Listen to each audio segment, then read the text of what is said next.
Chị bay số đi chị bay cần bù sâu để rồi nên cái gì mình nhà mình cái nào để không cho tắc mấy bắt hiện vào lẽ soi môi thế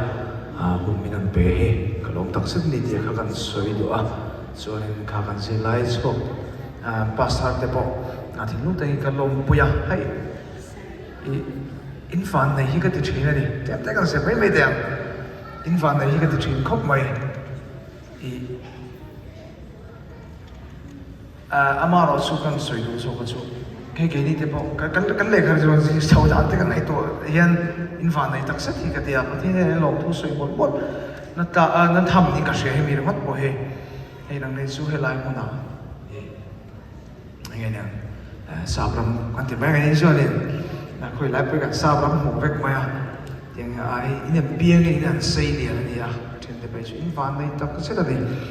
nghe cái gì cái này khai sử chậu đó thế cái này tổ chức ra cho nên tiền amaro số tuần hun thế bôi mi tập tan số ai ăn đồ mang ina làm chuyện này amaro số mang ăn nó thế lúc này nó thế hết thế bố xuống rồi mà thì hiện nay biết cứ hiện làm về phốc phô mấy này chúng mà cho nên cái này đầu tư bây giờ chúng ta sẽ bay đi đến tụi mà sẽ bay đi cái tổ chức này mà sẽ cái hai cái kinh lối này thấy chưa thì tiếp rất cho mình hào mắc lòng này tiếng thứ số này nào là số khá thì là tất cả cái chung các thứ lâu thằng thì là gì bỏ ha tiếng về cho này mà nó số tổ bảo cho nên cái club nó số bắt hiện là thôi này cho vào cho nên hát sẵn là thế nó tổ không mà ăn trắng cái chuột mày ăn thì đúng trắng thì bỏ chỉ nó không ăn bao nhiêu ta bỏ cho mà thì bỏ cho nên khi khiển chúng lòng kia này mình lâu ngày tổ chức này